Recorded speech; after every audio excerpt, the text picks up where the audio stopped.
What's going on, guys? Andrew Piluk Sports here, and I'm back with another video. Today I'm going to be talking about the Dallas Stars, and in particular their third overall selection in the upcoming 2017 NHL entry draft. Now, this is something that I wasn't sure I was going to talk about, but I think this is pretty interesting actually. So I was reading a couple articles and I was tossing around the idea, and I thought, okay, maybe I have an understanding of what's going on here. So Jim Neal and the Dallas Stars have had a pretty decent start to their offseason. They didn't have the greatest odds to move up, and they ended up with the third overall selection. So what do? They make some moves, and now they have a goaltender. Ben Bishop is now their goaltender. They locked him up to an extension as well, and things are looking okay. The Dallas Stars' problems have been, not having, they have decent depth, but not having that great depth that they want, and having good goaltending. They've had some problems there. They're one of the teams I'm looking at around expansion time to have a really creative way of doing things, and I think that's why this year is going to be a lot of fun for hockey news. But regarding the third overall selection, this is pretty big. I mean, I can see a lot of picks being moved this year because past Nolan Patrick and Nico Hischier, I really hope I'm saying that name right. Past those two, it doesn't look like there's going to be a really deep draft. People have mentioned that there's some guys in the second and third round that could be sleeper picks, and some later first round picks could be sleeper picks as well. And I can agree with that. There obviously have been players picked in all rounds that have turned into megastars. Shout out to the Detroit Red Wings. If Dallas did keep their selection, this would be their highest pick since 1988 when they drafted Mike Modano first overall. And we obviously know how good of a player Mike Modano is, so this is huge for the Dallas Stars. Now, what Jim Neal did say was that he wants to trade this pick if he can get some established NHL players. Maybe not like crazy good players, just guys that can come in and make a difference on his team.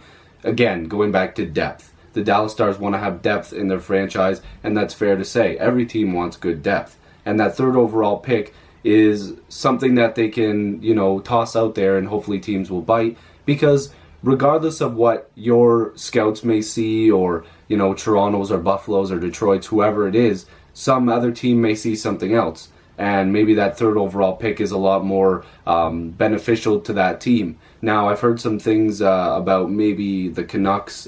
People have been suggesting the Canucks again. These are no rumors. I'm just mentioning what people are talking about.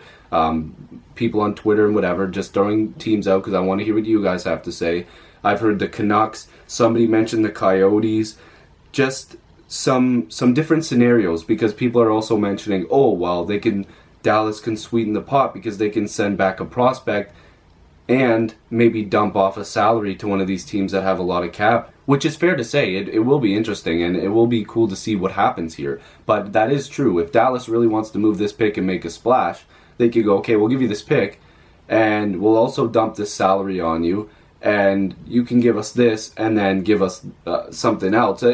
There's so many layers to this, and the salary dump thing, it would be interesting. I'm not sure it would happen because Dallas wants this probably be a smoother trade than them having to maybe give away something else as well. Because I think Dallas is starting to realize that they have a unique window here. They have some good players on good contracts, of course, Tyler Seguin, and they want to use this window and get some depth by trading this pick. Now, this isn't a video saying they're gonna trade the pick, but it is a very big possibility, and like I said, this is going to be a really interesting time period. We also have to keep in mind that the Dallas Stars will also have another first round pick in this draft. So let me just give you a quick reminder on what happened. I have the conditions pulled up here. The Dallas Stars traded Patrick Eaves to the Ducks prior to the trade deadline in exchange for a conditional second overall pick. But here's the condition: if the Ducks did indeed get I believe to the Western Conference Final, which they did, and Eaves played in half of the games,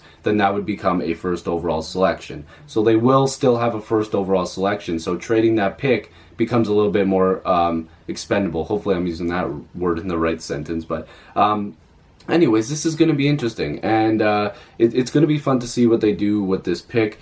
And like I said, if they even trade it. But let me know what you guys think. Comment down below what you guys think could happen. Tweet me. Check out my Instagram, Andrew Piluk Sports. That's something I've added. I also have an Andrew Piluk Sports Facebook page. But tweet me at Andy Piluk. Let me know. Comment. Subscribe, like, whatever you want to do. Support other YouTubers.